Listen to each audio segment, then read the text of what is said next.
been to so many places lately. Let Paimon think. Where are some nice places we could go? Oh, why don't we pay Cloud a visit at Mount Outsong? It's been a while since we last saw that illuminated bird. She's always the one popping up out of nowhere. Here we are, right outside her place. Do you still remember the first time we came here? We even brought offerings and everything. And when we told her that Rex Lapis had been assassinated, she immediately threatened to squash Liyue Harbor. Paimon thought she'd be impossible to get along with. But now that we've spent some more time together, she's really not like that at all. We probably don't need to bring any offerings now that we've gotten to know her pretty well, right? Still, Paimon's got some snacks around here somewhere, so if she really wants something, we can just use that. Huh? Traveler, did something catch your eye?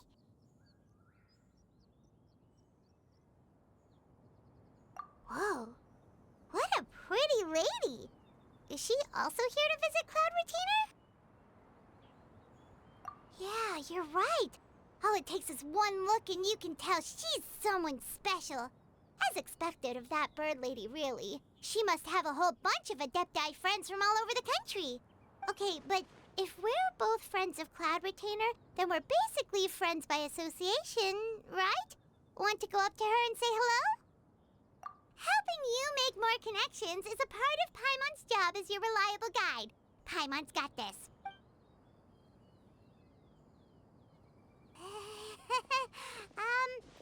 Hello? Paimon is Paimon! And this is the Traveler. Paimon doesn't think we've met, but we're also friends of Cloud Retainer. May we have the pleasure of learning your name, Madam Adeptus? You two... What is this tomfoolery? Has this shift in form so clouded your eyes that you no longer recognize one anymore? Wait, you're... Huh? You're the illuminated bird? But you look... human! How did that happen? Oh, donning human form is scarcely any test of one's abilities. As for your confusion, one merely had no reason to indulge such inclinations before. So, you're indulging now because? Well, one has made plans to pay a visit to some disciples at Liyue Harbor. Taking on a human form for such a trip is simply a way to make matters less conspicuous. You? Worrying about keeping a low profile? You're the one who likes to pop up out of nowhere all over the place! In fact, Paimon can think of several examples, like that time when you suddenly appeared on top of a roof without any warning, or... Ahem.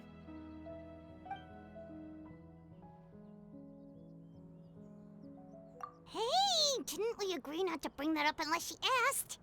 Oh, so you have taken care to follow the proper rules of etiquette after all. Most commendable.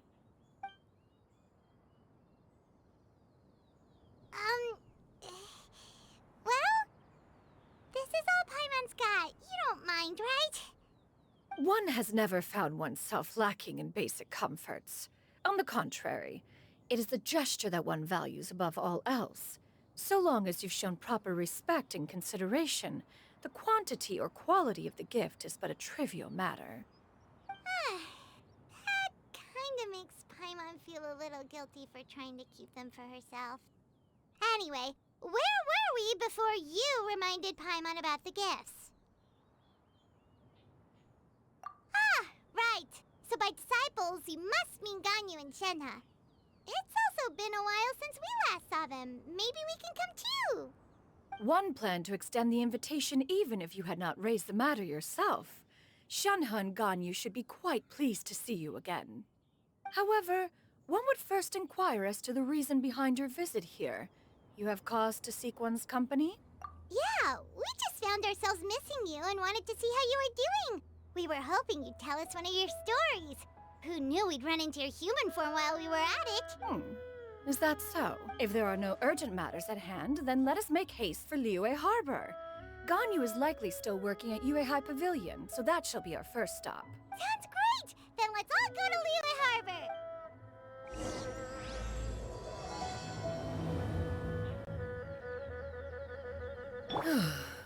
Ganyu has been quite busy with work as of late. One can count on one talon the number of times she returns to Mount Outsong each year.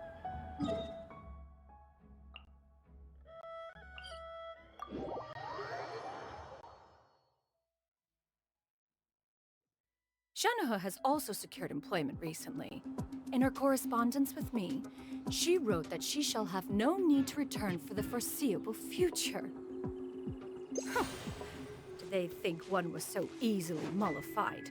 One shall investigate everything with one's own eyes and decide for oneself if their living conditions are satisfactory.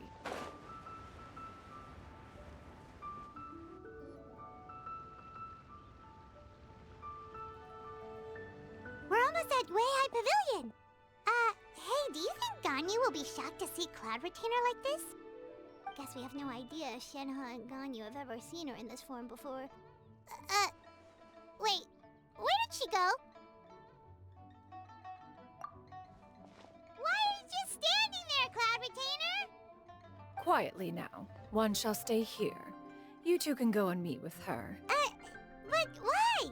Isn't it better if we all go together? If one were to proudly proclaim one's presence, Ganyu would surely profess herself otherwise unoccupied and drop everything to attend to one's visit. One fears that would only result in her staying up all night to make up for lost time. One does not wish to trouble her. Conversing vicariously via you two shall suffice. Do remember to inquire as to her recent well-being. Again, do not mention one's presence here. Fair enough. Makes sense. All right then, we'll just pass on your regards and... Cloud Retainer? Oh, Oh, busted. Is that lady someone you know, Ms. Ganyu? She is indeed. I'm sorry, Huixin, but could we delay the upcoming meeting for a little bit? I believe my schedule today is quite full. Although, perhaps I could move some work to later in the evening. Oh, not to worry, Miss Ganyu. I'll make the necessary arrangements right away. Thank you, Huixin.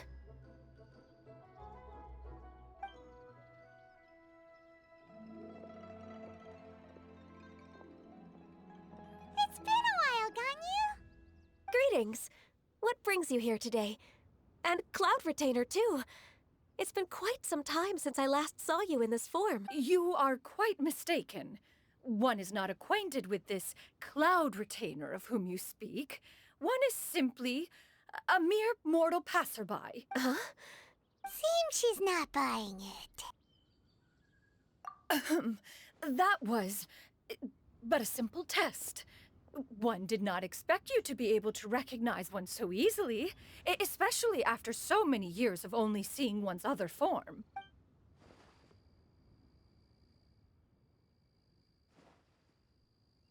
But recognizing you is, my responsibility as your disciple. An apt observation. One was simply passing by while attending to some important business.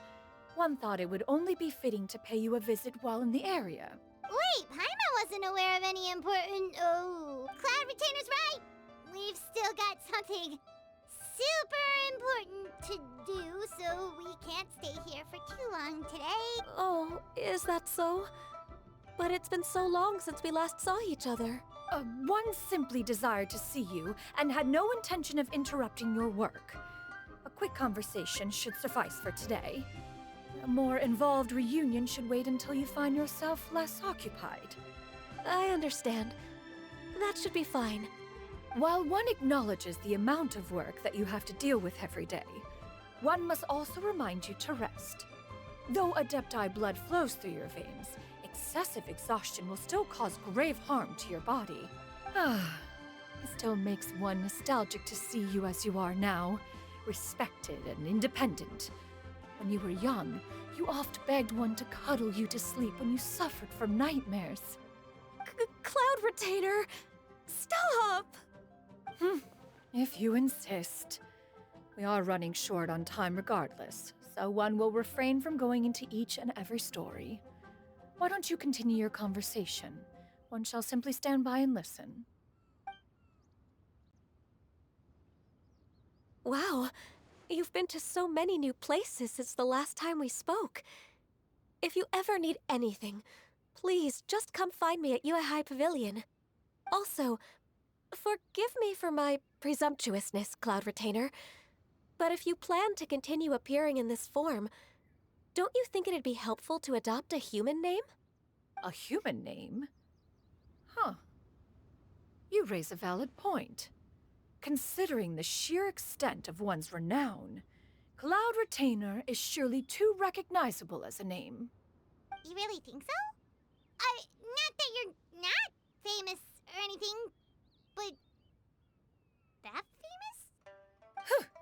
You presume to know the extent of one's illustrious achievements. One would hardly think such a thing to be possible. Nevertheless, Ganyu's advice cannot be ignored. From this point on, when in public occasions, be sure to refer to one as Xianyun. Xianyun?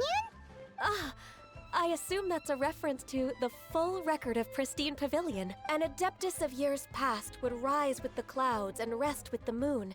They were enlightened and wise, free and unfettered. The writer referenced Master's name to describe her carefree and spontaneous nature. Oh, that sounds super cool! Paimon feels like only the most powerful of Adepti could rise with the clouds and rest with the moon. Actually, those lines were originally written to describe Cloud Retainer herself. Huh? Wait, so you're really that powerful? And what of it? Did you truly take one to be nothing more than a bird of bigger than average size? Not exactly. To be fair, Cloud Retainer rarely speaks of her past accomplishments.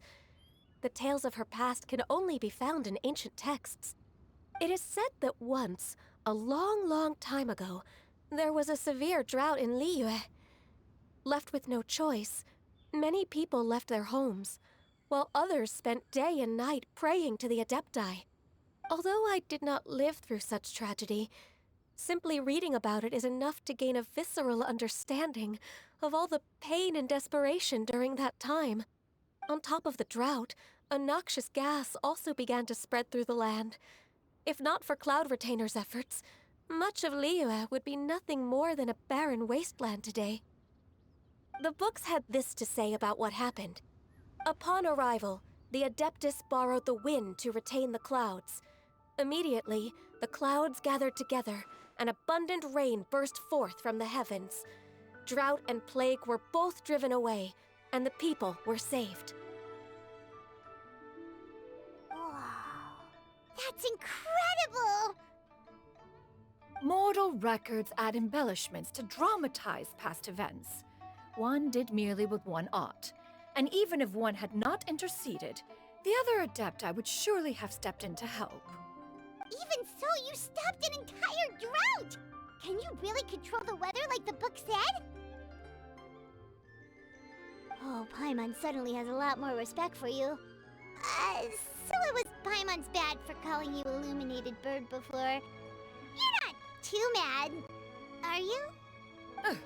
How laughable. A name is but a simple label we carry with us on our journey through the world. Why would one be offended by such a trivial matter? That's a relief. In that case, Paimon will continue to call you whatever feels right in the moment. Well, that is quite enough ancient history for now. Ganyu, have you had word from Shenhe? One has heard that she procured a job recently. Have you any thoughts on her workplace? And what, pray tell, of her monthly remuneration? Moreover, does she find herself overly inundated with work? Is she allowed time off during Lantern Rite? That is a lot of questions. There is no cause for concern, Cloud Retainer. I introduced Shenhe to her employer personally. Wanmin Restaurant's business has been booming recently. So, with Chef Mao being swamped with customers, and Xiangling still off and out in search of new recipes, I introduced Shenhe to staff the restaurant. I see. Most excellent indeed. One has had the pleasure of being introduced to that family. Xiangling is kind and astute, while her father is loyal and reliable. One has no cause to believe that they will make Shenhe's work difficult. Now, it is almost time to partake in the victuals of noon. One shall visit Wanmin Restaurant in person and see how Shenhe is doing. Huh? But Didn't you just say that you had something important to do? Can that wait until after we've eaten? You may return to your work, Xianyun. One shall see to this matter on one's own. There will be many an occasion to dine together in the future. One is certain the opportunity shall present itself most readily. Of course, Cloud Retainer. Please take care. Traveler, Paimon, I'll see you some other time. See you around, Ganyu! Whew! Paimon was pretty quick on the uptake there, don't you think? As soon as you mentioned important business to attend to...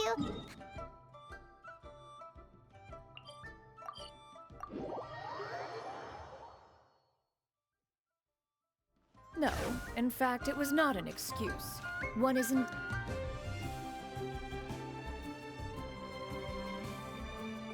You get what I'm saying, right? Yeah, how can I not? Not even fine food is enough to distract from the presence of a fine lady, huh? Oh, I'm far more interested in getting her details than ordering any dishes. Hey, how about you ask her? You do it. No. I think you should. Wait, she's coming. What can I get for you today? Greetings, miss. I was just wondering if you'd be willing to... What would you like to order? 2 servings of more meat to go. Good chat. Bye.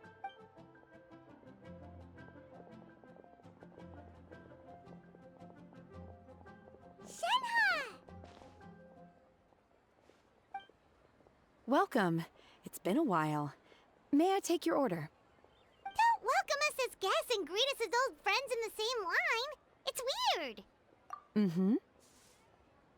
Oh, and this is? This is Miss Xianyun. Master? Huh? One does not recall ever revealing this form to you before. How were you able to ascertain one's true identity with such ease? I've trained and lived with Master for more than 10 years. I would recognize you no matter what form you take. Is something the matter, Master? Hardly. One simply learned of your employment from your letter and came to check on your well-being. And check out the great food, too. Indeed. It's almost lunchtime. My apologies. I'm still on the clock and can't talk for very long. Well, if it isn't the Traveler and Paimon. Are you here for Shenhe? The lunch rush isn't in yet, Shenhe, so I've got things covered for now. Go ahead, sit down, and enjoy some time with your friends. I'll let you know if things pick up. Thank you, Chef Mao. Woohoo!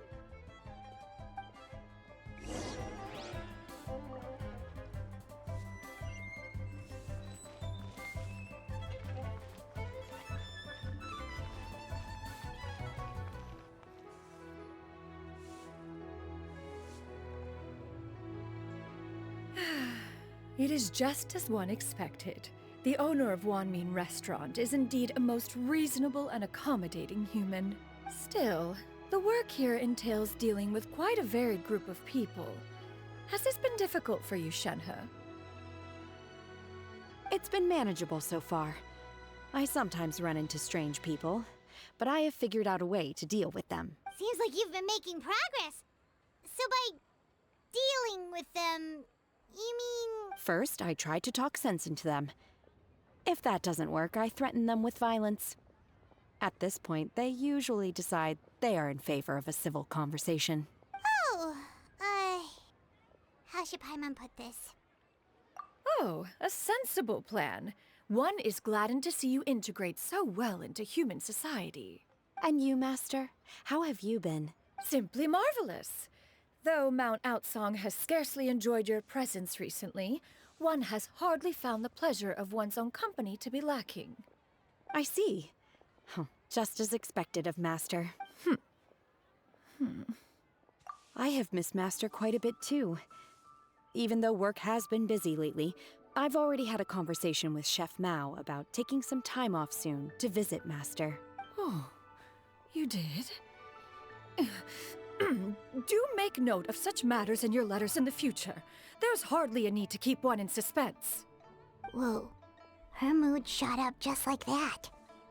By the way, Master, since you are in Liyue Harbor, Have you had the chance to visit Gon? Indeed. She is similarly preoccupied with her work.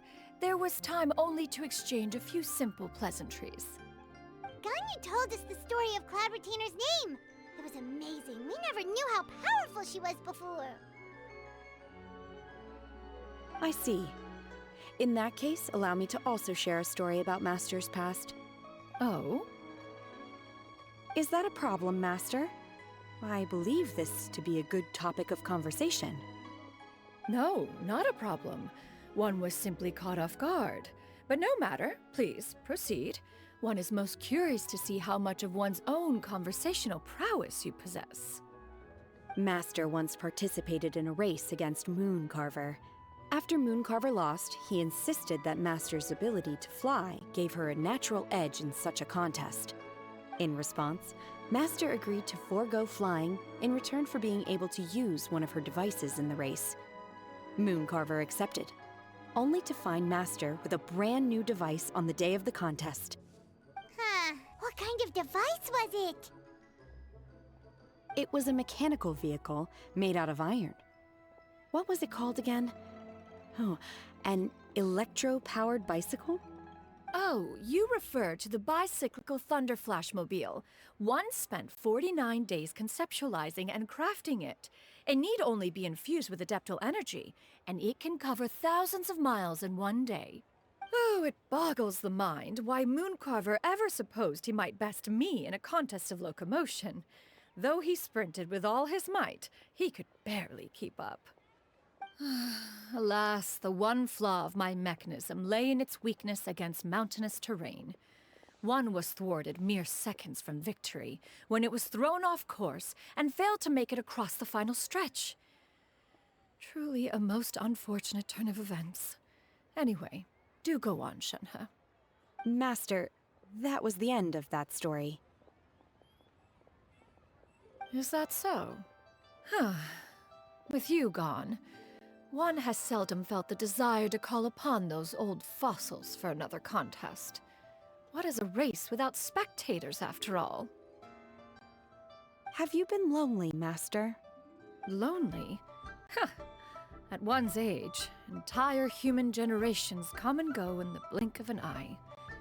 Even one's own self-directed musings can span several days and nights. 'Tis a most foreign sentiment. The mere mention of it is preposterous. Mm-hmm. What is the reason for that look upon your face? It's nothing. It's just... Well, Paimon gained a lot of respect for you after listening to that story of you summoning the rain and everything. But all it took was a few words out of your mouth and it's like you're back to being that illuminated bird again. I was just a little bit confused. Which one of the two is the real Cloud Retainer? To me, they are both, Master. One is the Master that's widely revered by the people, while the other is the Master that I respect and adore. Huh. One finds oneself exalted yet again with sweet words of praise and flattery of a most extravagant nature. You chose to exalt one with your words, yet you refuse to grace Mount Outsong with your presence for any extended period of time. One would almost question the sincerity of your estimations. This is not to say that your words paint an inaccurate picture. One has always lived by a single ideal. Eschew all action and abide by no rule. One does as one pleases and speaks as one pleases. Others may critique or praise as they see fit, yet one places little weight in such judgments. She got like, what, 2 sentences of flattery from her disciple? And it's as if her ego is about to burst. Do you have any empty tables?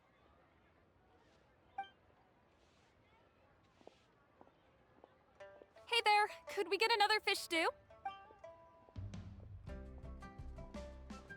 I'm hearing more guests come in. I should get back to work. All right, good luck with the lunchtime rush, Shenhe. Mm-hmm. I'll try my best.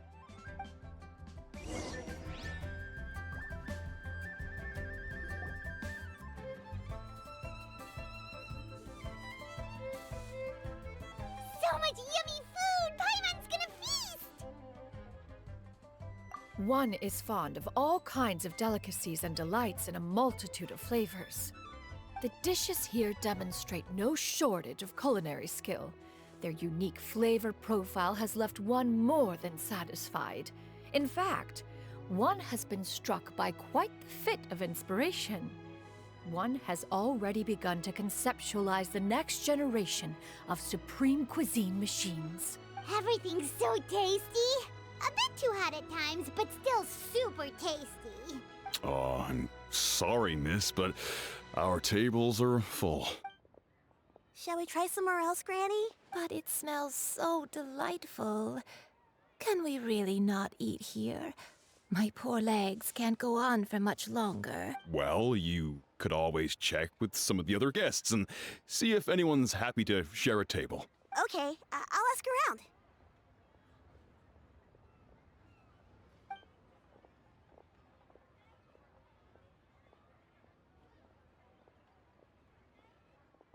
Excuse me. Would you mind letting us share a table with you? There are no empty tables left, so... Ah, well, Paimon doesn't mind. What about you guys? Great! Thanks so much. My name is Xianyun, and this is my granny, Yuendai. Granny? Yep. Is there something wrong with that? No, Paimon's just a bit surprised. She looks so young. Yeah. A lot of people compliment Granny on her youthful looks, but she's actually much older than she appears.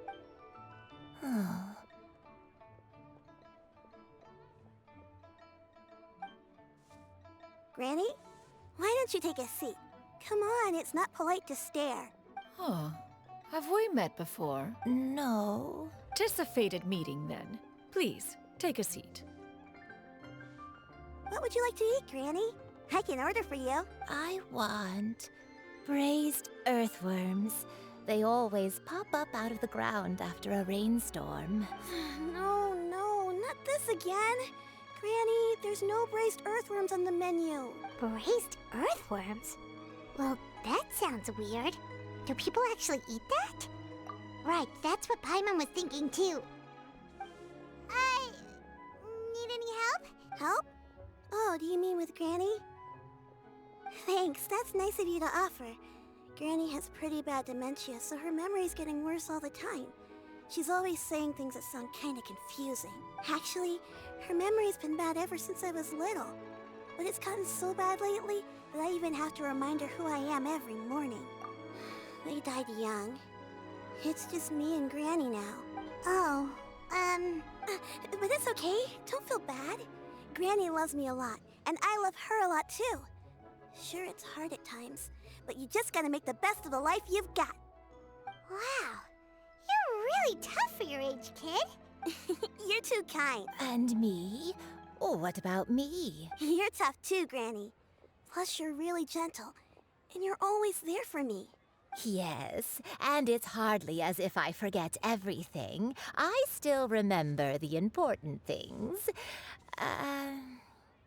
Wait, what was that really important thing again? Ah, I remember now. It was a dream. I had a dream where everything was dark. Someone was standing in front of me. She told me to come and find her, and that once I'd found her, I would be free. Huh? That sounds super important. But how come you've never told me about it before? It was just a dream, so I forgot about it. But I'm in a good mood now, and somehow I remembered it again. You know, I believe I've had this dream a great many times. But just how many times have I had it? Now that I do not remember. Wait, so you have a reoccurring dream where someone's talking to you? That sounds spooky. Does that mean you're possessed? Unlikely. Her eyes are clear and her breathing remains calm and level. One sees no signs of possession. Are you sure? Who do you take me for? Is one not an adept? Am I not an expert? You're right. Paimon almost forgot you're the expert. In that case, do you still remember what the person in your dreams looked like? not anymore. Although, I have a sense that she looked rather like me. But not as I am now. My younger self. Younger sister, really? This is just getting weirder and weirder. What's going on here? As one said, fate must have brought us together. You may leave this situation to me. Are you sure? So, what are your names? Xianyun was fine. Thank you all so much for offering to help. But first, I'm sorry for asking, but, Oh, we don't need any payment for this.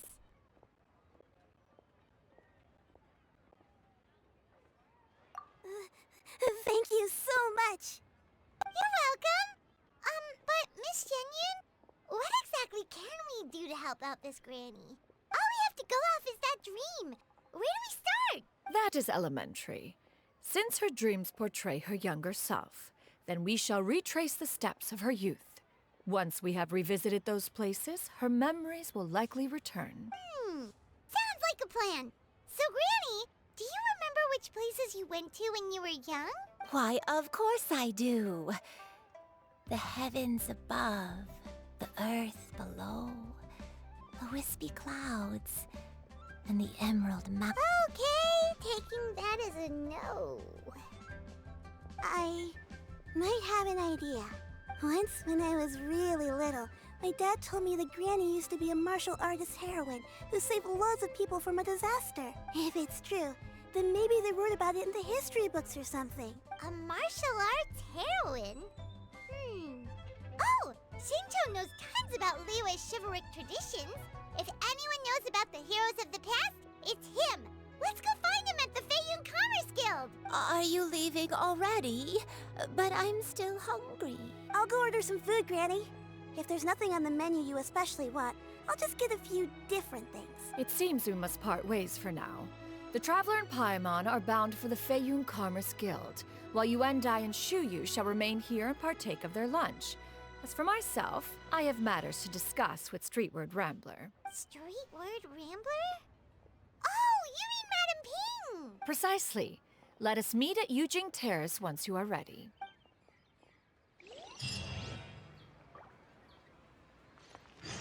Always wanted everyone, please keep to your heart. Really got a lot going.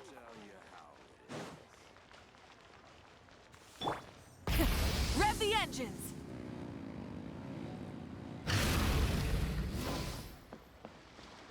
Bring it!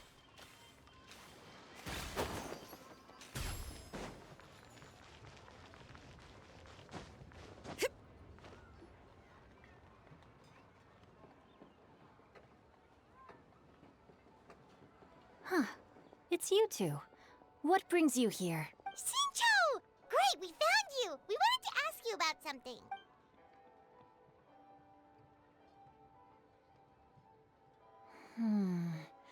That's not a whole lot of information to go off of. I don't know if I can say for sure. I can't pinpoint her identity from your description alone. But considering her age, I am reminded of a nameless heroine who's been featured in various chivalric novels. Nameless heroine? That's right. The novels often speak of a great drought from 50 years ago. As the people suffered, a nameless heroine appeared and began to clear away evil spirits in bandit camps. The people idolized her, but never learned her name. All they knew was that she always acted alone. Later, though, she supposedly fell in love with a similarly noble-minded exorcist from Mount Tianheng. They were well matched in more ways than one, often fighting together as a fearsome duo of otherworldly strength. After the drought ended, the heroine and the exorcist left the public eye and began living a reclusive life in the mountains. All that remained were tales of her incredible accomplishments. The way this nameless heroine faded from fame into obscurity later in life is not too dissimilar from Miss Yuendai. I hope that's somewhat helpful. Thanks a lot, Shincho. We knew it'd be worth talking to you. It's nothing at all. Just something I came across while reading. I did do a bit of extra research on her story, but it was just out of personal curiosity. Well, Paimon still thinks that's super cool. Oh, wait, Xingqiu, if you've read up on her, do you know of any places often associated with her? Let me think. In the novels, the nameless heroine always appeared near one of 3 places. Wangshu Inn, the area just north of Jueyun Karst, and Qingyun Peak. Perhaps the real-life heroine who inspired the character was also often seen near those 3 places. That would explain why those locations appear in the various novels written about her. You're welcome. To be honest, I found some parts of the story confusing when I first came across it. If Miss Yuendai was indeed the original inspiration for the character, she may just be able to help me put the pieces together. It's rare for a chivalric hero to fade into obscurity during their lifetime, even after retiring from the public eye. But no one ever saw or heard from the nameless heroine again. There were even rumors that she became extremely ill. I've never understood why someone would go to such lengths to erase themselves from public memory. It's almost as if she was trying to hide from something. There's probably far more to the story than what's been written. We'll be sure to tell you if we manage to uncover the truth. That's a deal. Perhaps, behind the truth of it all, there lies a story more fantastical than any work of fiction. Paimon feels like we just learned so much from Xingqiu. A drought, a nameless heroine, a life of seclusion. Wait, why does the story sound super familiar? Oh, right! There's a drought in this story, too! Xingqiu, are droughts super common in Liyue or something? Well, they used to be. But people have long since developed methods to prevent them, like by cultivating the soil or digging canals. So while droughts do happen from time to time, they are rarely regarded as true disasters. The drought 50 years ago is probably one of the worst we've had in the last several centuries. The crops withered, the streams ran dry, and the monsters in the mountains became rabid and agitated. Countless caravans were attacked, and people who lost their homes came together to form bandit groups. What started as a natural disaster soon became a human tragedy as well. That sounds awful. Yeah, and that's exactly why the nameless heroine was so beloved. She must have been someone of true integrity, to do so much for the people while asking nothing in return. Still, as terrible as that drought was, it was nothing compared to the truly calamitous disasters that befell this land in ancient times. They say that back in those days, disasters were both more severe and more common. Only the strongest of Adepti could hope to dispel the ruin and devastation. Do you have any other questions? We're good for now. We're just going to head back and meet up with Miss Xianyun and the others again. Paimon hopes that Granny Yuendai will be able to remember more of her past. She used to be a great hero who saved many people. So sad that she can't recall any of it. Anyway, we'll be off now. See you some other time, Xingqiu. Thank you so much for your help. It's no problem at all. Safe travels.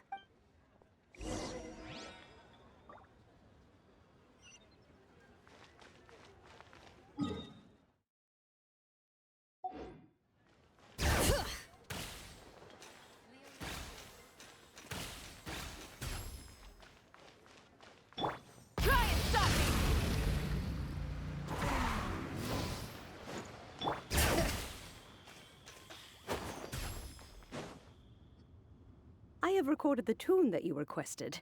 I hope it will be of help to you. Oh, thank you. Straightward, Ping, what has amused you so? Oh, it's no serious matter. I was just reminiscing about the last time I saw you in this form. Time has wrought such change in this world, and yet you appear just the same as ever. Time has little bearing on one's existence, nor has one keenly felt its effects whilst dwelling at Mount Outsong. Nevertheless, Ping, one would like to seek your counsel on a personal matter. Oh, why so formal all of a sudden? I must say, you're making me a little nervous. What is it? Well, The inquiry is as such. Approximately how much more would one need to afford a comfortable life in the harbor? Not unlike the one that you yourself lead. It does not require as much as you may think. Still, do you mean that... Cloud Retainer, Madam Ping! What are you two talking about? Nothing save for some trivial matters. Have you unearthed any useful details? Shinto has a theory, but let's save it for when Chuyu and Miss Yundai have joined up with us again.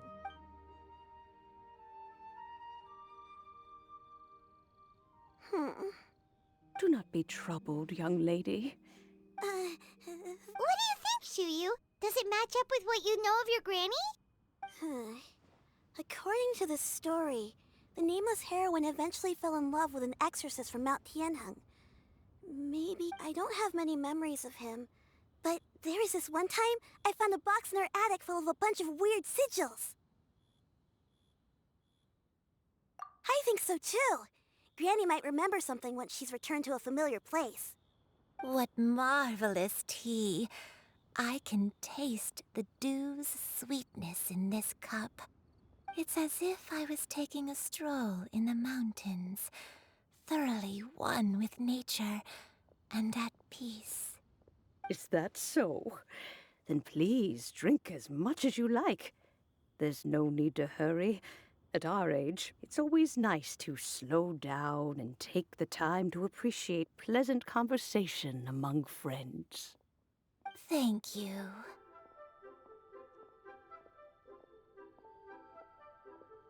Okay, since we have the time, can I ask you something?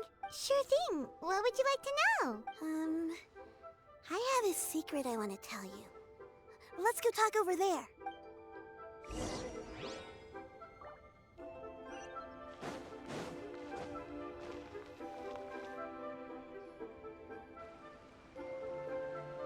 What's wrong, Chuyu? Well, I've been kind of meaning to ask ever since we started talking in the restaurant, but are you guys all adepti in disguise? Oh! About that. Well, you guys just seem super special. Plus, I think I might have heard Miss Xianyun call herself an adeptus. Oh, must have been a slip of the tongue. Xianyun, since you were the one who, misspoke, maybe you can explain to Chuyu here what you really meant by that. One is indeed an adeptus. Is that of some concern to you? Huh? I knew it. Well, one time when I was a little kid, I saw a pure white illuminated crane. I had this super high fever, and Granny wasn't around. I was feeling all icky and gross. But then this snowy white crane flew down from the sky. She put me on her back and flew me to her cool adeptus house and fed me some sort of magic potion. When I woke up, I was already back in my bed and my fever was gone. I really wanted to thank her, but I was too sleepy to stay awake, so I never got the chance. So I just kind of wanted to ask if maybe any of you have ever met an adeptus like that? A pure white illuminated crane? The only two we've ever met are blue and white and black and brown. Have you ever met one that's pure white, Cloud Retainer? Never has one met an adeptus with such features. One surmises such a description is but a hyperbolic embellishment that oft results from narrative accounts. That's weird. Was it really just a dream then? Well, even if it was just in my head, it doesn't matter that much anyway. All I really want is to help Granny recover her memories. I'm really grateful for all your help. Leave it to us! Now that we know the 3 locations, we just need to visit them one by one. Let's go to Wangshu Inn first! Okay, I'll go get Granny.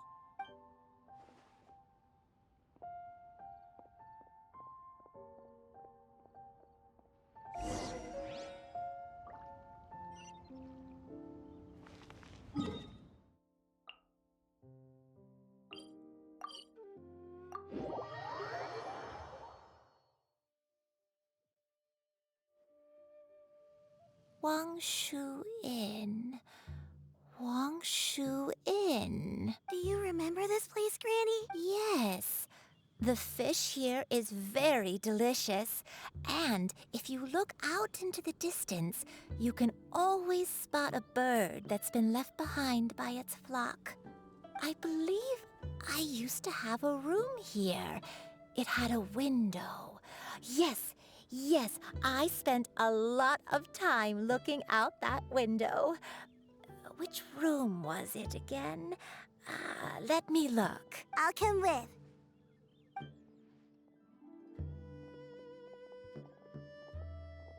Paimon's still having some trouble understanding what she's talking about, but if she's so familiar with this place, that must mean she lived here, right?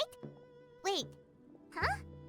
No! Shell! What are you doing here all of a sudden? You scared the living daylights out of Paimon! I sensed a non-human presence and decided to come take a look. If you're here, then there's likely no trouble afoot. I suppose there's no cause for concern. It's been a while, Cloud Retainer. I see you have returned to your previous form. I have indeed. I fought alongside her in this form on many occasions during the Archon War. Oh, wow! What was she like during the war? Oh, wait, let Paimon take a guess. Was it anything like this? Behold, the glory of one's newest invention, the Bang Bang Continuous Fire Mechanism. Hands up and surrender, or be prepared to face the full might of the Adepta. An impressive imitation. Paimon knows her all too well. Even so, Cloud Retainer was not always as ostentatious as you describe. You may be unaware, but her talent with Adepti sigils is just as formidable as her skill in mechanics. The Archon War reached its peak after Guizhong's death. The Cloud Retainer who fought beside me in those devastating battles was taciturn and solemn, only speaking when she had to activate her sigils. A Cloud Retainer who barely talks? Paimon can't picture it. But what happened after that? If you were so powerful in your human form, why did you decide to take up your bird form again? Once one had bid farewell to the world of mortals, what use would one still have for such a shape? When dwelling between mountain and forest, away from the struggles and troubles of the mortal world, a mortal form is hardly the most fitting of choices. After the war, Cloud Retainer retired to Mount Outsong, only revealing herself to the occasional visitor, and always in her avian form. Although I do believe there was an occasion some 30-odd years ago when she decided to don her human form. I believe it was for the purpose of... One believes there is little need to relive bygone matters. Granny, are you okay? Back then, at this place, Perhaps this conversation should end here. I shall take my leave now. Should you encounter any trouble, you need only call my name. However, given that you are traveling with Cloud Retainer, I trust you are in good hands. Everyone! I think Granny is finally beginning to remember her past. Slowly now, calm your mind and recount what has been recalled. A long time ago, I stayed here to recuperate from my illness. Huh. So what Shinto said was true! You did fall ill! Was that why you went into hiding? I don't remember. I'm very sorry, but I can't even remember the name of my illness. The only thing I can remember is that it took a great toll on me, and there was no cure for it. I was confined to my room in Wangshu Inn, where I spent many days unconscious. I'd come to every once in a while and stare at the migrating birds outside the window. It was a solemn sight. I remember crying, but I'm not even sure I knew why. One day, I met a traveling merchant. Upon hearing of my illness, he sold me a bottle of soul-revitalizing tea pills. He told me that the pills were concocted using Adepti blood and could be used to alleviate my symptoms. Sure enough, I made a full recovery. My illness remained dormant for several decades after that. Wait, but if your illness remained dormant for several decades, are you saying that what you're going through now is just a relapse of what happened all those years ago? And it was all thanks to the pills that you managed to keep the symptoms in check? Paimon's brain kinda hurts. Do you remember anything else? I'm sorry, I don't. Oh, if only I wasn't so useless. Hey, you're not useless. You've done so much for me. Watched me grow up. Raised me. How could you say that about yourself? Oh, fret not, dear child. Granny was just a bit frustrated. That's all. The recovery of a person's memories is a gradual process. Finding pieces of one's past is always superior to not finding anything at all. Let us make haste to the next location. Next location. Next location. Oh, why don't we go to the area north of Dwayunkars next? There isn't really a landmark there, so where should we start? Oh, Paimon's got it. Let's check out the houses in the area first. After all, if she was there for any length of time, then she would have stayed somewhere, right? Oh, Paimon's really got her thinking cap on today. At this rate, we'll recover all of Granny Wendai's memories in no time.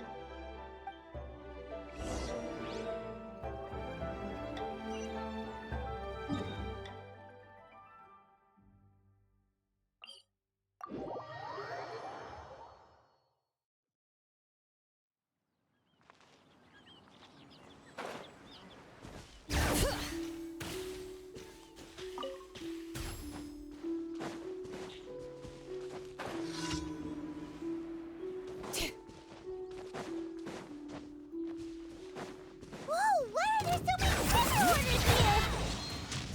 Guess it's time to round up the bad guys.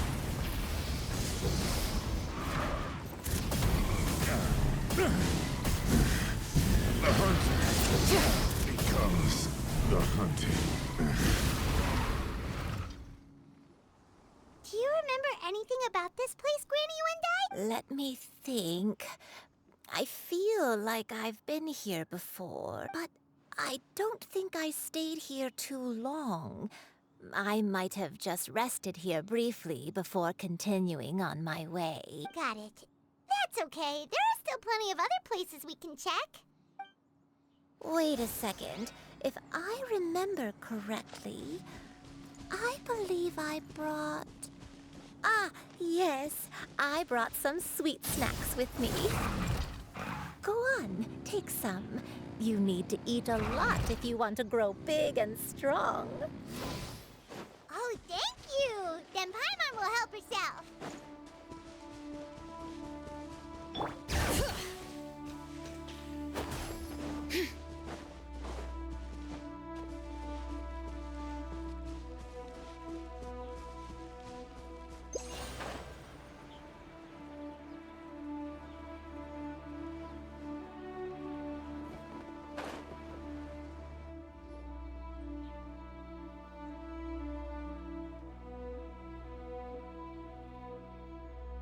Paimon sees an abandoned house. Why don't we take a break over there? This place.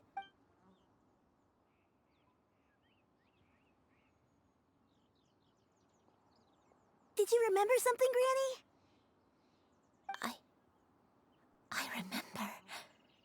Shuyu. This is where your father was born. It was a moonless night. I had been injured, so your grandpa was supporting me.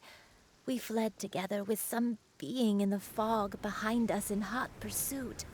I had exhausted my strength when the labor pains came on, so we took refuge in this house. Your grandpa set up a barrier outside, but neither of us knew if it could hold the monsters back. I remember that night.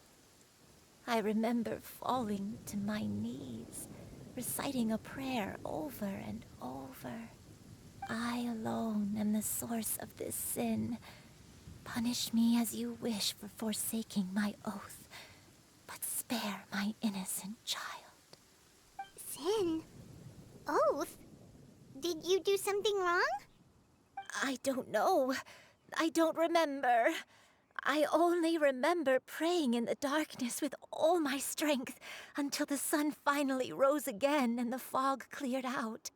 Eventually, the house was filled with the sound of my baby's first cries. That baby was your father. I remember I clutched him tight to my chest and wept tears of joy. It was the first time I'd ever felt such happiness in my life. My dad? He was my pride and joy, and so are you, Xianyun. You're so much like him, and I love you both so much. But you're always going to be different from me. Why? Just what did I do? I don't care what you might have done, Granny. You'll always be the person I love more than anything. You're too sweet, Xianyun. I'm lucky to have you with me. If not for you, I would not have had the courage to come here, to try to remember what I had forgotten. All right, let's not stand around any longer. There's one place left, yes?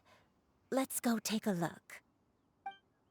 If one recalls correctly, the next place should be Xianyun Peak. You and I, climb on. I shall carry you to the top. Oh, such lightness of weight. All those who grow old grow frail in the end, do they not? First, you lose your memory, then your health.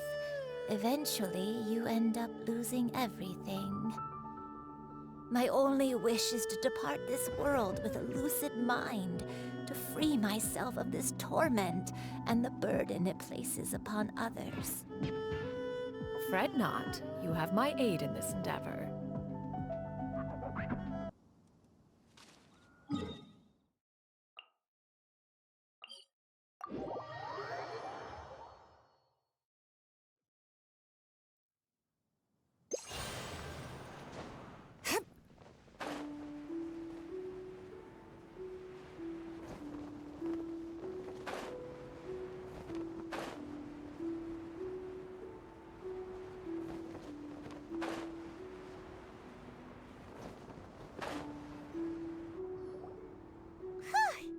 We're finally here. Does this place feel familiar to you, Granny One Let me see.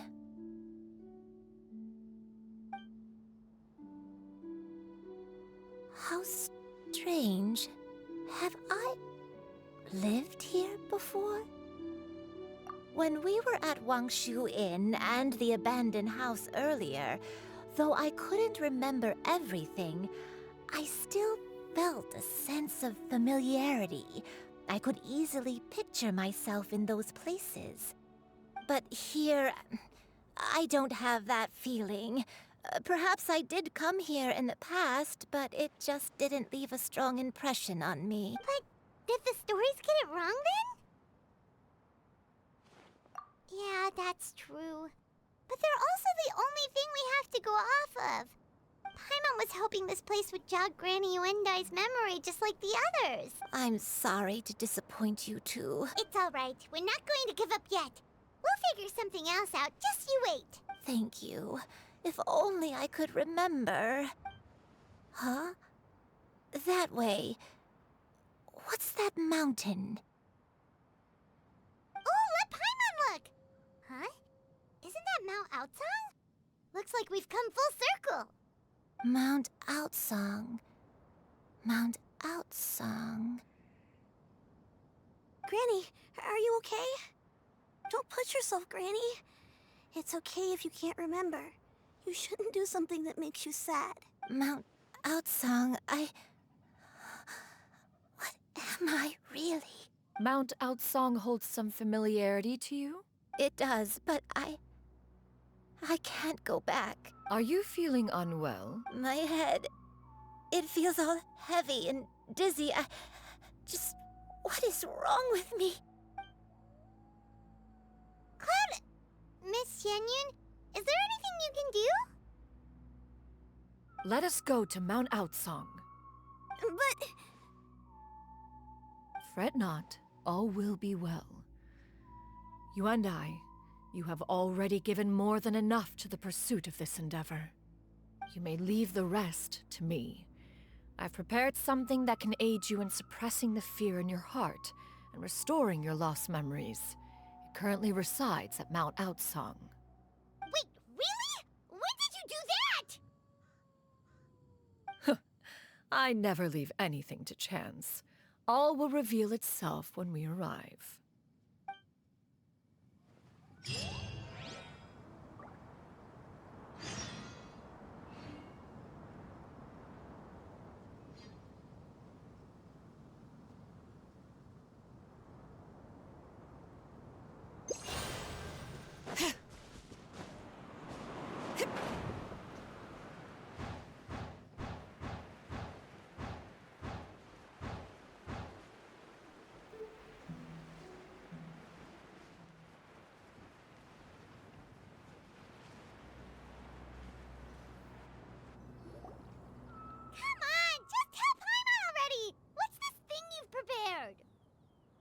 Here, this is it. Huh? But isn't this the mechanism that you were tinkering with when we first got here? Oh, is it another invention of yours? Precisely. A recent one at that. I am most pleased with the result. I call it the Suspensus Somnium mechanism. It periodically releases a soft breeze, which when paired with a gentle adeptal tune, can help the listener subconsciously relax and even enter a semi-hypnotic state. Soothing agitation and anxiety, relieving exhaustion and insomnia, its potential uses are numerous indeed. And of course, it can also aid in the recovery of lost memories. Whoa, what a cool gadget! But if you had it all along, why did you keep it to yourself until just now? We could have come to Mount Outsong right off the bat and saved time on a lot of floating. How preposterous. Had you and I not recalled much of her past through her own efforts, the device would have nothing to draw upon. We Adepti can only help those who first resolve to help themselves. Had she lacked such determination and strength of character, one would have little to offer in way of assistance. Paimon thinks she gets it now. Hey, what's that other thing? As previously mentioned, a gentle adeptal tune is required to take full advantage of the mechanism. One secured such a tune from Streetward Rambler. Only with her melodies can the mechanism reach its peak power. Whoa, Paimon can feel what you mean. Paimon's body feels light as a feather. It's as if she's lying down on a warm patch of grass after a super satisfying meal. And you and I, is the mechanism helping you to relax? It appears she has already succumbed to the depths of reverie. Come, join one on this side. We shall give her some time to herself.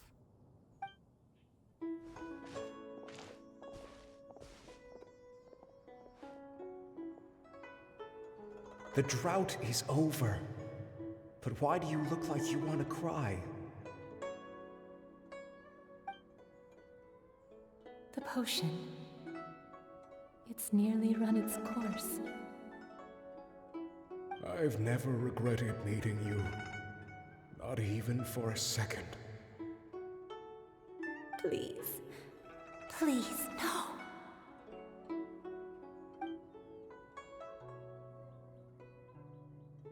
Have you forgotten?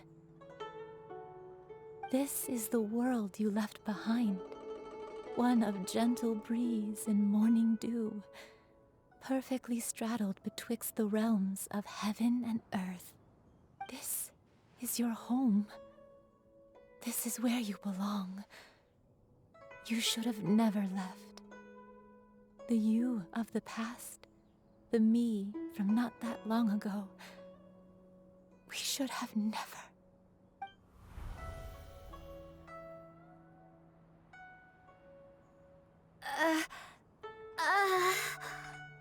So that is the truth. No wonder this place is so familiar. Granny!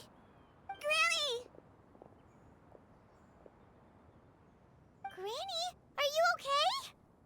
Cloud Retainer. Your memories have returned? Wait, did you just call her by her full name? Does that mean you already knew each other? Yes, I now remember everything. Everything. Granny, please don't cry. I'm here. I'm here. Oh, don't worry, my dear child. Granny is fine. I'm so sorry, everyone. You've gone to so much trouble on my behalf. It's all come back to me now. The most important thing that I had forgotten was the truth of what I once was. One can sense the guilt that now plagues your conscience. Reclaiming a truth long buried is sure to come with a myriad of complex emotions. Perhaps one should recount the story on your behalf while you compose yourself. No, it's okay. Now that I've remembered, I must face my memories head on.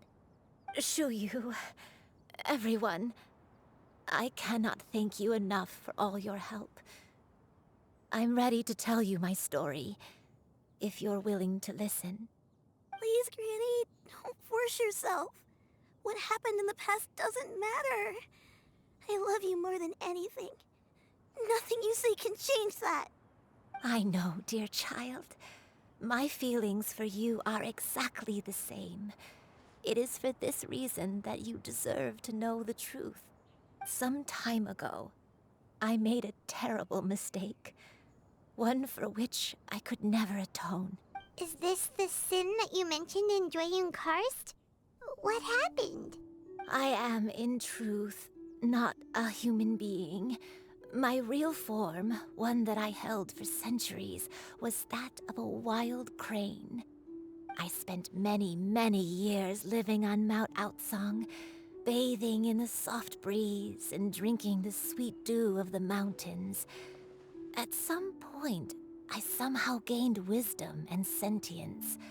The Lord of the Mountain, Cloud Retainer, became aware of my existence and began to share many stories with me. She even passed on the secret of cultivation to me. Though she never took me on as a formal disciple, I always saw her as my master.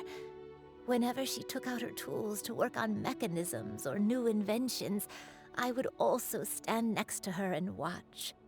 I even contemplated completing my training and becoming an adeptus in my own right. I followed her teachings, and time gradually passed us by. Until that fateful day 50 years ago. 50 years ago?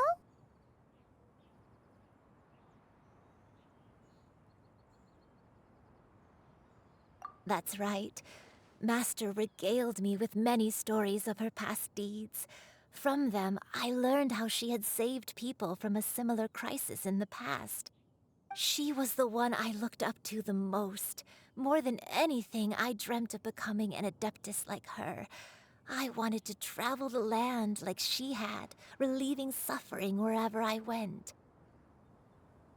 But I was still far from being a real adeptus. I possessed no ability to take on human form and fit in with the crowd.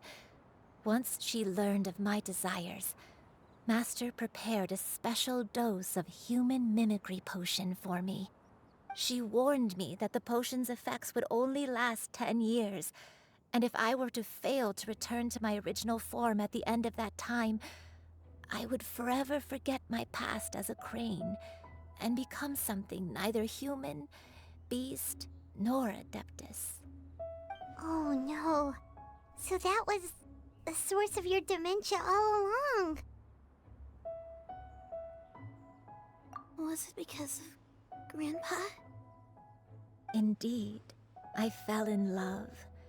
Though he was human, he had spent his entire life training on Mount Tianheng. When we met, it was not only my first foray into the world below, but his as well.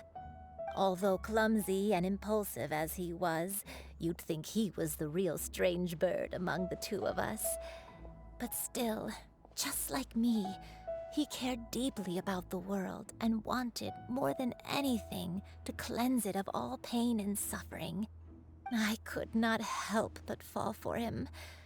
But my time continued to tick away. Those 10 years passed by in a flash. Yet I did not want to leave his side, so I... Oh no, what happened next? I committed an offense. I wanted to stay with him, even if it meant living a life full of pain and suffering, even if it meant that I would eventually turn into a monstrosity. I knew I had betrayed Master's hopes, but I was too ashamed to face her. So I wrote her a long letter instead and asked someone to leave it outside her abode. I was convinced that she would not support my decision, and I lacked the courage to speak to her face to face. In my shame, I fled and tried to hide from the world, such that no one would be able to find me again. But that was only the beginning of my troubles. I began to suffer from a strange illness. My memories became hazy and confused, and I could no longer keep myself awake. I understood that my pain was caused by my refusal to return to the life I was fated to lead.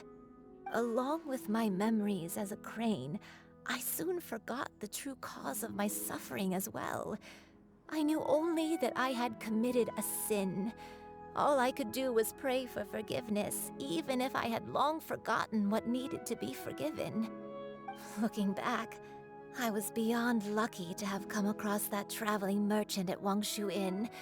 It was such a fortunate coincidence that we were there at the same time.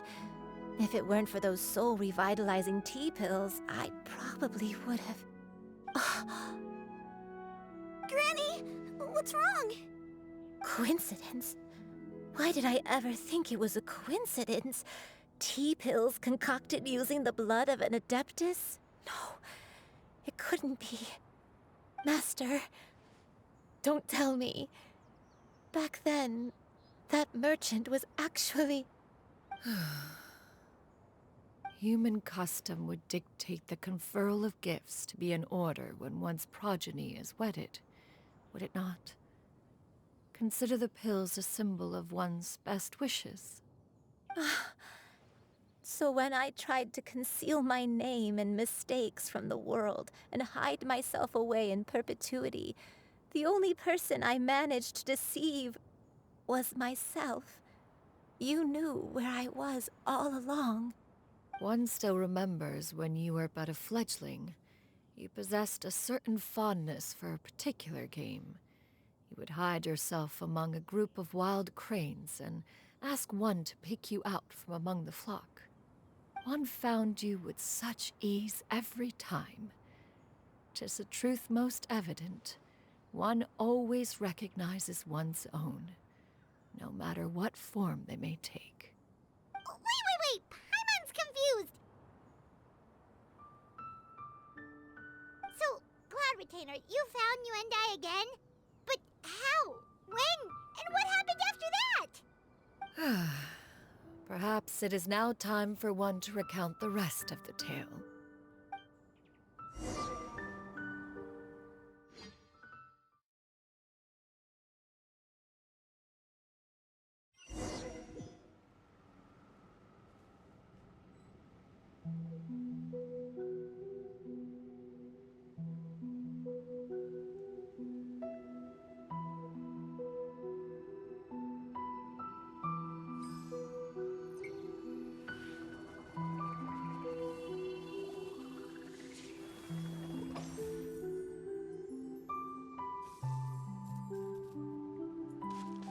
One was furious upon receiving the letter.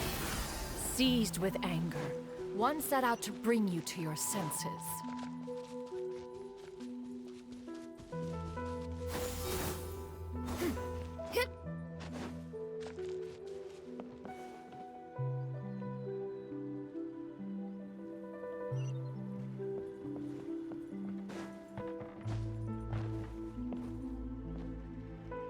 In truth, one had more than a few misgivings about your chosen partner. As an exorcist, his talent was lacking. One could hardly say his skill with sigils was any better. But soon, one came to appreciate the devotion he bestowed upon you during your illness. He never uttered a complaint and rarely left your side. Unwilling to begrudge someone of such character, one decided to overlook his aforementioned deficiencies, glaring though they may have been. Wishing to grant you a life without regrets, one gathered many divine ingredients and used one's own blood to create a form of medicine. Though imperfect, it managed to suppress the more dire effects of your illness. As for how to deliver the medicine, after much contemplation, one eventually decided to perform the deed oneself. One took great care to alter one's features and select the appropriate attire. Only after meticulous scrutiny did one finally set out for Wangshu Inn. As one expected, you were most ignorant of one's true identity. You showed not even the slightest inkling of recognition. One was quite torn. Should one have celebrated the success of one's disguise, or mourn the loss of your acquaintance?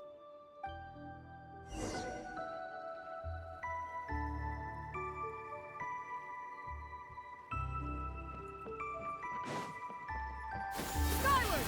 Scatter!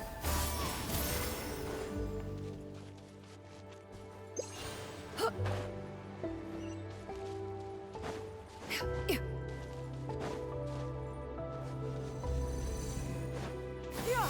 Skyward!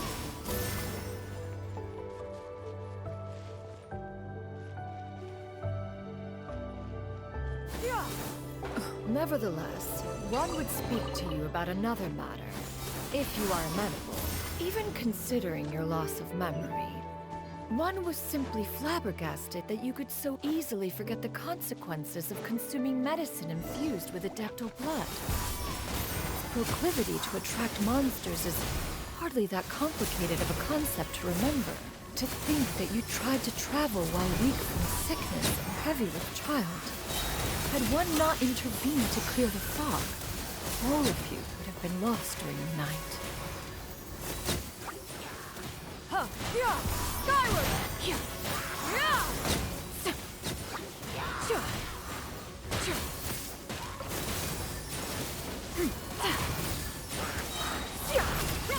Make way for the Adeptus!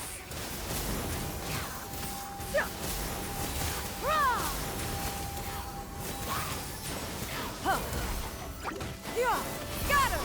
Skyward! This one is no weakling! Skyward!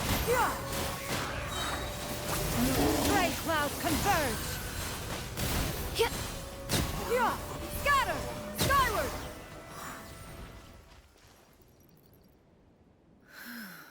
Those monsters would hardly have pursued you with such ferocity without sufficient incentive.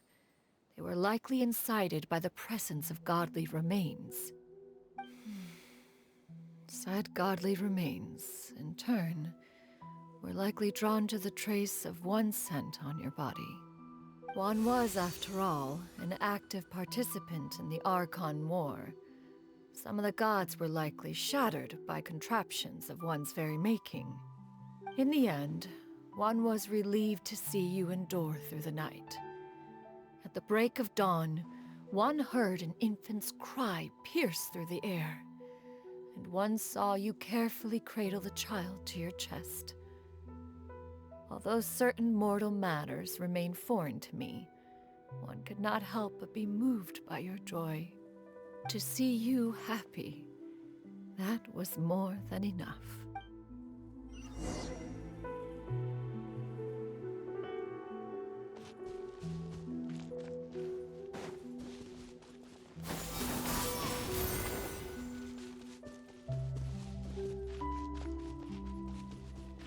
Now you should have a complete understanding of the events.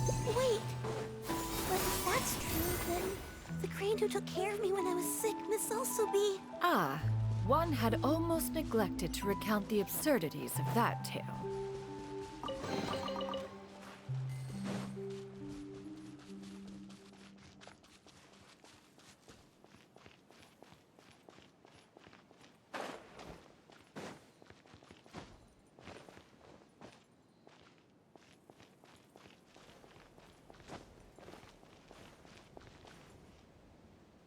Just as you and I troubled one with her antics, so did you give one many a headache. Upon finding you burning with fever, one made plans to bring you back to one's abode for treatment. However, upon seeing one's form, you began to cry, refusing to get on one's back. When one asked you why, apparently you believed that one could not possibly be a true Adeptus, because all illuminated cranes are white from tip to toe. One had no choice but to apply powder to one's body to conceal the variegated nature of one's appearance. You became more than amenable enough when one stood before you devoid of any other coloring. It bears mentioning, however, that as a crane, Yuandai was nearly entirely pure white in color. Though you had never encountered her in that form, you still recognize the essence of her being. Perhaps fate brought you two together in more ways than one.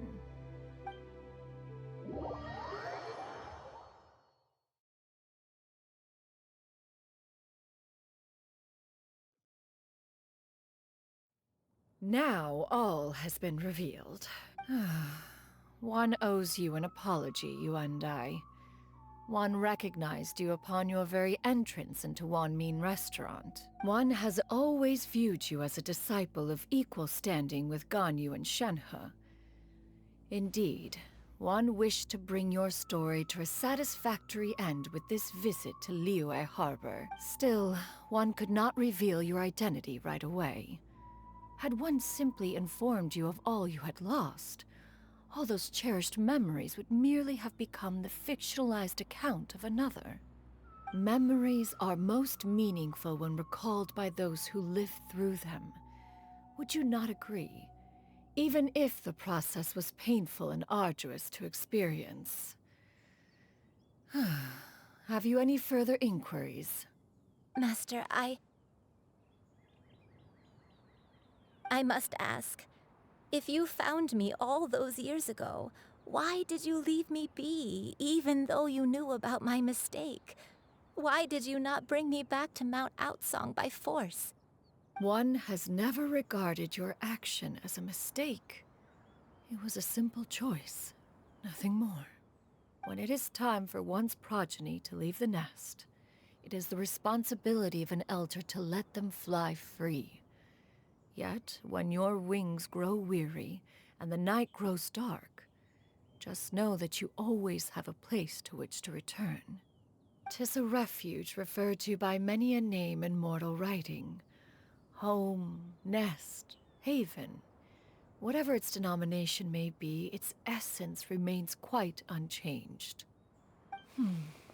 One speaks, of course, of a place not unlike one's own abode. One's disciples are free to come and go as they wish, yet the door remains forever open to those who wish to return. One rather hopes you count yourself among them. Thank you. Thank you so much. You and I. One expects you too have sensed the rapid deterioration of your condition as of late. Have you not? 40 years ago, you chose a path without a future. Though one used one's own blood to provide you with a few decades of extra time, it merely delayed the inevitable. One may have extended the path, yet one was unable to alter its final destination. Even the power of an Adeptus has its limits. Had your condition continued to deteriorate, you would have forgotten your life as a human entirely. In the end, you would have turned into a creature lacking in the ability to even comprehend its own monstrousness. Fortunately, you were able to avoid that scenario by reclaiming your memories. Though one sped the process along by providing some guidance, the result is entirely a reflection of your own effort. So, what's gonna happen to Granny? One will help her reclaim her original form as a wild crane. If it be fated, she may recover her sentience one day. She's gotta go back to being a regular crane, huh? Master, you've already done more than enough for me. I don't know how I could possibly repay your kindness. This is a better result than I could have ever hoped for. How much time do I have left? Not long. The transformation is imminent. Granny? Please don't leave, okay? You're all I have left. Please. Don't be sad, dear child. Granny has led a wonderful life. My only regret is having to leave you behind. Don't forget to eat well, okay? A growing young lady like yourself needs lots of good food to grow big and strong. Promise Granny you'll take good care of yourself when I'm gone. I promise, Granny. I'll do whatever you say. Good girl. Good girl. Don't worry. It's not goodbye forever. Granny's gonna become the most formidable crane in all of Mount Outsung. Granny will train day and night. I won't stop until I can turn into a human without having to rely on anything but my own power. When that day comes, we'll be able to live together again. You and I. How's that sound? Good. That's a good girl. Even though we won't see each other for a little while, as long as we both work hard, we're sure to meet again someday. I'll eat well, Granny. I promise. And I'll wait for you, no matter how long it takes. I'll wait for you to come back. That's a good girl. Then Granny really has no more regrets. I'm so sorry, Master. Thank you for everything.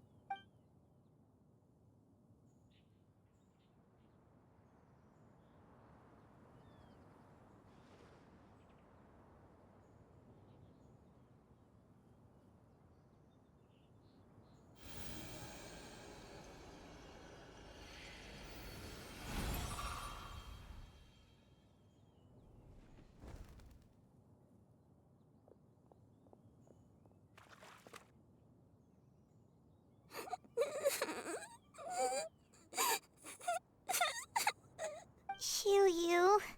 Let her be.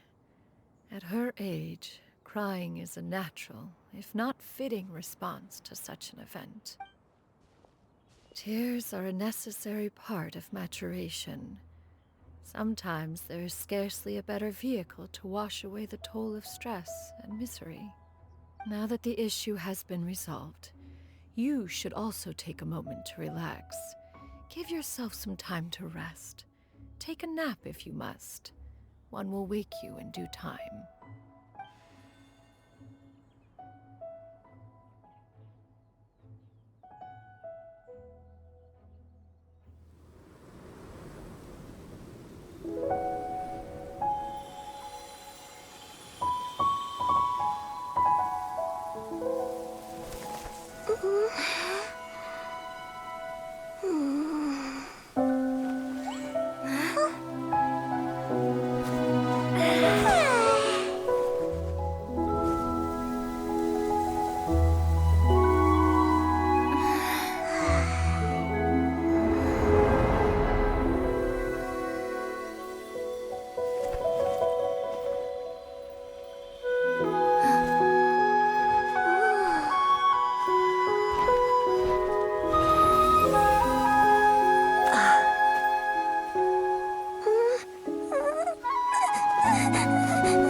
see each other again, that our days of separation would finally end, and all my troubles would be behind me.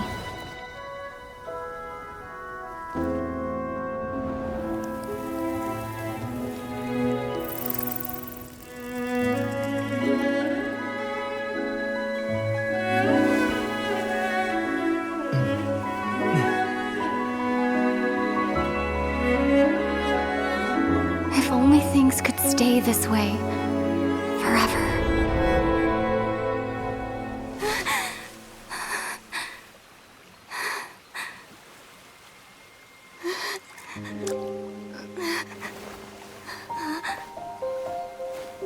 A nightmare? Curious. If you're relaxed, shouldn't your dreams be pleasant? It was a good dream. It's just... You weren't ready to wake up.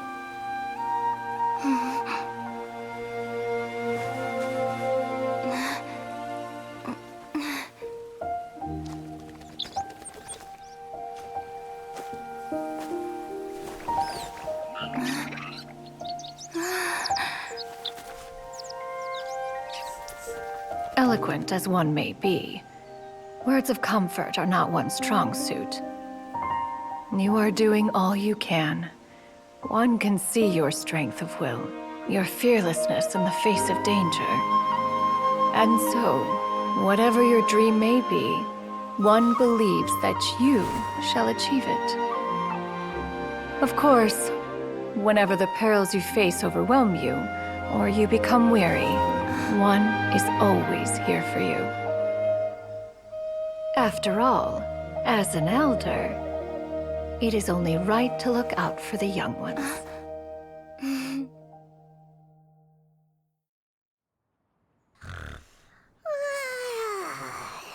Grilled chicken drumsticks. Huh?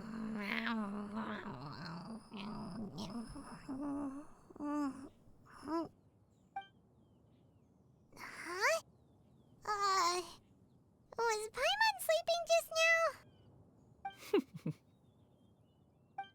Oh, Paimon wasn't talking to you. Paimon had a dream about eating grilled chicken drumsticks, that's all. Madam Adeptus? Oh, Xianyun, you're awake. How do you feel? I feel a little better. Thanks.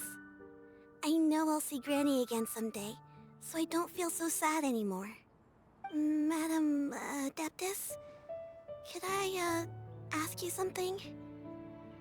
Would you take me in as a disciple? Oh, and have you reasons for this sudden interest? I know Granny thought what she did back then was wrong. She felt really bad about it. But without that mistake, I would have never been born. Even though Granny lost her memories, she never forgot to show me how much she loved me. So, I thought maybe one day, I could become a cool Adeptus like you, and help a whole bunch of people, just like Granny wanted to do. Upon some reflection, one supposes you are no mere mortal. The fact that Yuandai's blood flows through your veins is proof enough of that. If this is what you desire, one shall make it so. Thank you so much, Madam Adeptus. No, I mean... Master. Xianyun, are you sure about this? Paimon's gonna let you in on a little secret. We've seen Cloud Retainer's 2 other disciples, and they pretty much eat nothing but bitter herbs like GENSHIN and violet grass.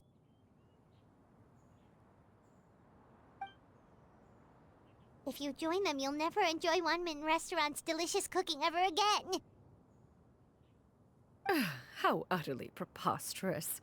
One has never enforced such a rule. Every individual must find their own path to enlightenment. So long as one retains a pureness of spirit, one's dietary proclivities are quite irrelevant.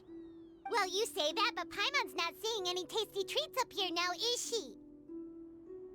Although Mount Outsong is rich in natural beauty, Its location does preclude access to certain finer mortal comforts.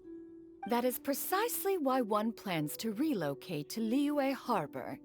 Shu Yu shall have the honor of becoming one's first disciple in the human world. Whoa!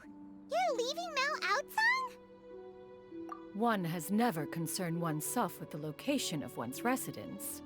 From the very beginning, one has sought only solace and peace.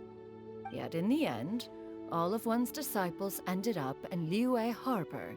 Ganyu, Shenhe, Yuandai, they all chose a life among the mortal world. One has reflected on this fact for many years now. One can only assume that it is due to some failing on one's part as an elder or master. A failing, perhaps, of recognizing what it was they truly wanted. One is most curious as to what aspect of Liyue Harbor could have enticed them to remain there. One could hardly offer an opinion on the matter, but perhaps some time in the harbor will prove instructive. Why are you all so silent? Paimon is, just a bit shocked, that's all. So, does this mean we can grab a meal together in Liyue Harbor sometime? One has precious little time to squander. However, if one finds oneself otherwise unoccupied, one would not be opposed to the idea. One will be assuming the identity of a human while residing in Liyue Harbor. You should take care to avoid disclosing one's true identity. Don't worry, we'll help you keep it a secret. So, when can we expect to start seeing you in the city? Perhaps in 2 days' time. One has some matters to see to before one's departure. Preparation is the key to success, after all. One plans to put up various items from one's collection for sale. The earnings should provide for a comfortable living in Liyue Harbor. One has already picked out a handsome property near Chuhu Rock. 'Tis no small purchase, but what is mortal life if not one expense after another? Seems like you've really thought of everything. Then how about we meet up in Liyue Harbor in 2 days? A sensible plan. See you then. Oh, also, why don't you take this suspense somnium mechanism as a souvenir? Anytime you should feel ill at ease in the future, you may try quieting your mind and sitting in meditation as you listen to its melodies. It might help you find a new perspective. Awesome! Thanks, Cloud Retainer! Hey, didn't we promise Shincho that we'd tell him what we found out?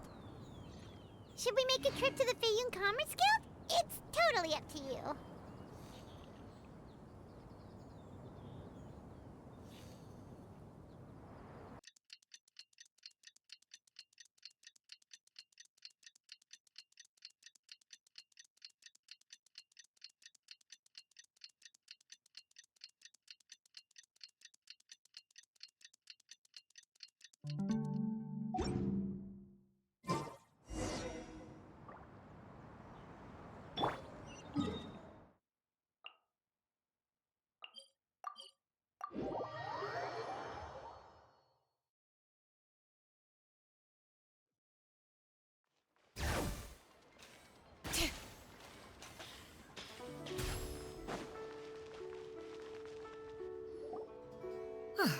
Your concerns are excessive and unfounded.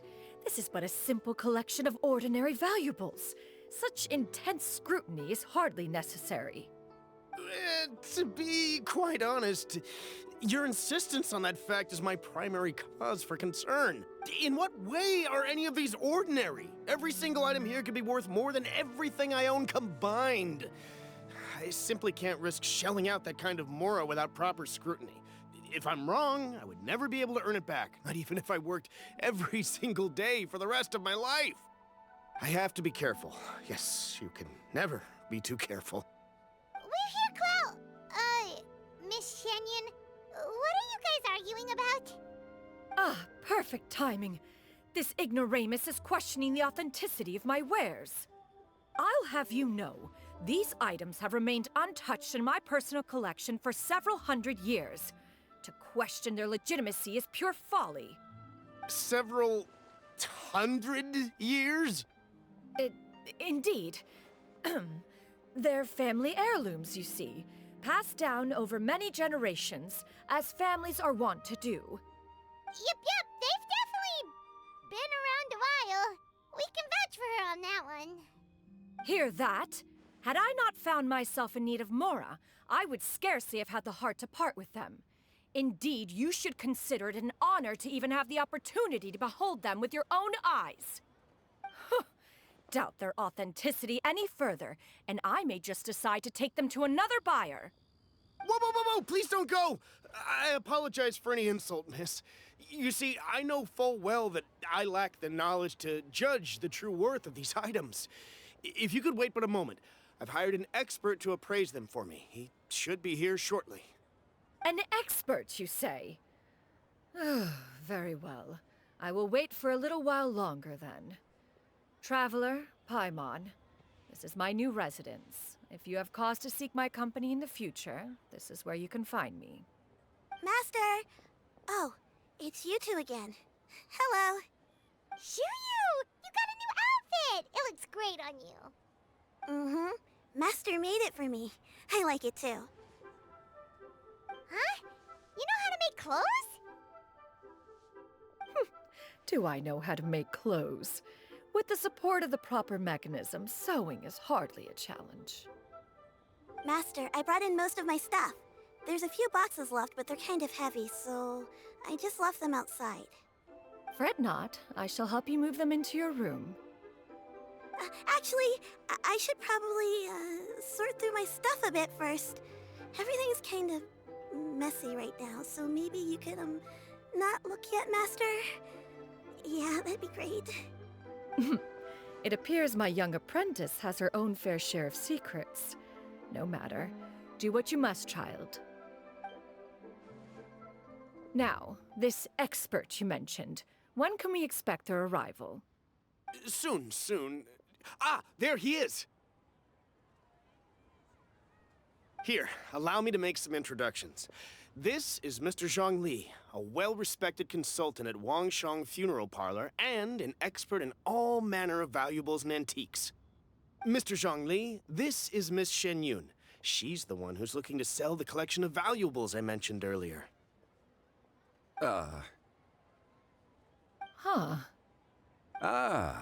If it isn't Miss Xianyun. It has been quite some time since our last meeting. What a serendipitous reunion. Indeed, most serendipitous. Have you been faring well as of late, Mr. Zhongli? Quite well, thank you. I was fortunate enough over the past few days to enjoy both a stroll in the mountains and a fresh brew of tea from the most recent harvest. Huh. So you two are already acquainted? Indeed. How fortunate we are that fate has brought us together again. If you are otherwise unaware, allow me to inform you that Miss Xianyun is a well-regarded collector and appraiser. She is well-versed in all fields, and oft-celebrated for her impeccable taste. You stand to gain much from this opportunity. You are too kind, Mr. Zhongli. True collectors pride themselves on their wealth of knowledge and eye for detail. I can say without a doubt that you are foremost in that regard. Why, you flatter me, Miss Xianyun. It would seem that you are as self-effacing as ever. Not at all, Mr. Zhongli. Not at all. While I am loath to butt into this conversation, I must ask, you two already knew each other, and you seem to have quite a cordial relationship. Can I be certain that you're not working together to swindle me? I mean, you never know. Huh! A preposterous accusation. The heavens themselves would collapse before we would conspire to do such a thing. Miss Xianyun speaks the truth. Contracts are built on honesty and trust. If that proves to be beyond your capabilities in this instance, this transaction may be taken elsewhere. Say no more. Let us depart. I jest. What fool would still harbor doubts after Mr. Zhongli himself has vouched for the goods? Miss Xianyun, wait!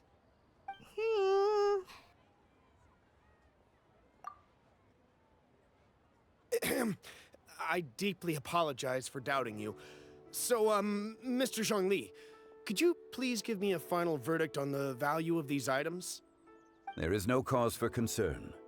They are indeed rare and precious valuables. Take this mechanism, for instance. Though one may not immediately perceive its purpose, its structure and appearance are exquisite enough to merit it a place in any fine home. The same can be said for this one here. Few could hope to possess an item that so perfectly blends mechanical wonder with geometric grace. I am sure you have heard from your travels that the study of mechanisms is among the most wondrous arts in this world. With that in mind, I earnestly recommend procuring every last item in this collection. All right. Since I hired you as my consultant, Mr. Zhongli, I shall, of course, trust your good opinion. Then, in that case, Miss Xianyun, I'll take the lot. However, since the final sum is quite large, how about we start with an initial deposit through the Northland Bank? The Northland Bank? Huh. Oh, you refer to the fiduciary house. Oh, very well. I fear people only use the term bank nowadays. In that case, I'll be off for now. I'll return to collect the goods once you've received the funds.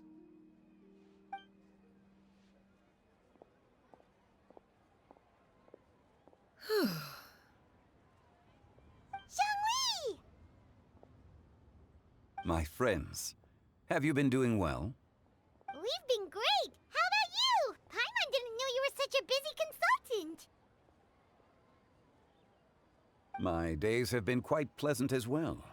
I had been quietly enjoying a cup of tea when Mr. Xiaozu requested my services. As for you, Miss Xianyun, I presume you must be looking to settle in the city? I must say, the name Xianyun sounds exceedingly strange coming from you. Perhaps you could dispense of that particular epithet in further conversation. Whatever for. Am I not addressing you as a friend should? Well, that is true, but... Alas, refer to me however you will. After all, a name exists such that others may address you with it. One is hardly ignorant of that fact. It would seem that you have gained many valuable insights over the years, Cloud Retainer. One has indeed. One's previous stays were all brief. Now that one has made up one's mind to move and settle, one has gained a much better appreciation of the hubbub and commotion of the city, as well as the people's hard work and ardor. This city is much changed from how it was more than 1,000 years ago. Not unlike the ocean tides, so too shall the movement of people ebb and flow. From turmoil to peace, enlightenment to aspiration. Human society possesses limitless potential. In another 1,000 years, the scene we witness here may change in ways that are impossible for either of us to imagine. Alright, that's enough reflection for one day. No need to get all sentimental on us. You make a valid point, Paimon. Now that the sale has concluded, what say one plays the host as we try some specialty dishes together? One must profess great interest in trying bamboo shoot soup. Perhaps you have forgotten, Cloud Retainer, but I once tried my hand at that dish. You were at the table on that occasion, so logic dictates that you should have already tried it. Oh? What occasion was this? It was a reunion between friends several centuries ago. Alas, you must have been too preoccupied to secure yourself a portion. Or perhaps our other companions simply availed themselves of faster reflexes on that occasion. Huh! Hardly. 'Twas most certainly out of consideration for the others in attendance. In but a moment, one will show you what it means to have a true deftness of hand. It is settled then. bamboo shoot soup, mora meat, crab roe tofu, triple layered consommé. We shall enjoy the lot. One has already passed word to Xianyun and Ganyu to make a reservation. It is prime time for them to meet one's newest disciple. Is that agreeable to everyone? It should be a most splendid occasion.